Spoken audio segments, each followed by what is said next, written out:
आज मैं बनाऊंगी कलेजी और पोटे का बहुत टेस्टी सा सालन। तो इसकी रेसिपी देखने के लिए मेरी वीडियो को फुल वॉच कीजिएगा। अस्सलाम वालेकुम, कैसे हैं जी आप सब लोग। आज हम बनाएंगे बहुत टेस्टी कलेजी और पोटे का सालन। बहुत इजी और बहुत मज़े का। यहाँ पे मैंने ले लिया था ऑयल, उसको गर्म किया, उसके बाद मैंने प्याज ऐड कर दिए थे। अब प्याज को हम हल्का सा इसको पिंक करेंगे, ज़्यादा हमने नहीं इसको ब्राउन करना।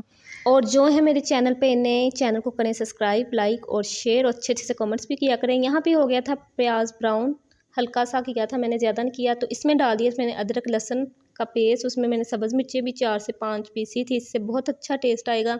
इसकी मैं बुनाई करूँगी तकरीबन 1 मिनट, ताकि अदरक लहसुन का जो कच्चापन ख़त्म हो जाए।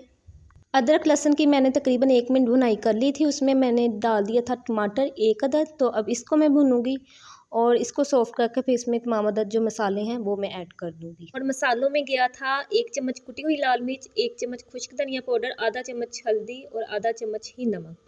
और तमाम अदद मसाले डाल के मैंने इसकी अच्छी तरह से भुनाई कर ली थी। थोड़ा सा पानी भी ऐड कर दिया था ताकि मसाले जले ना।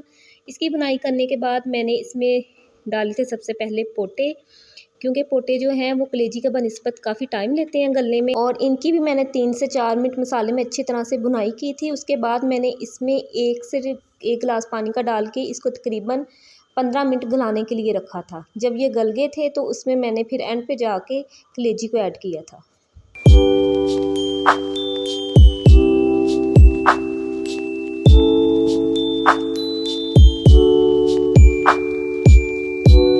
और यहाँ पे देखें जी, पोटे हमारे गल गए थे, पानी भी जो मैंने डाला था वो खुश्क हो गया था। अब मैंने इसमें डाल दी थी कलेजी। कलेजी को मसाले में मैंने 3 से 4 मिनट भुना था। इसमें भूनने से इसका बहुत अच्छा सा टेस्ट आता है। उसके बाद मैंने थोड़ा सा पानी डाला था सिर्फ ग्रेवी के लिए। और इसके बाद पानी डालने के बाद मैंने इसको 5 मिनट ढाँप दिया था ऊपर से। फिर बहुत टेस्टी सी हमारी कलेजी और पोटे का सालन तैयार हो गया था। ये देखें इसकी फाइनल लुक। तो कैसा लगा आपको ये मेरी आज की रेसिपी। अच्छी लगी हो तो मेरे चैनल को कर दे सब्सक्राइब, लाइक और शेयर, और साथ ही बेल आइकन को ज़रूर प्रेस किया करें ताकि आने वाली हर वीडियो का नोटिफिकेशन टाइम से आप तक पहुंच सके। इसी के साथ मुझे दीजिए इजाज़त। अल्लाह हाफिज़।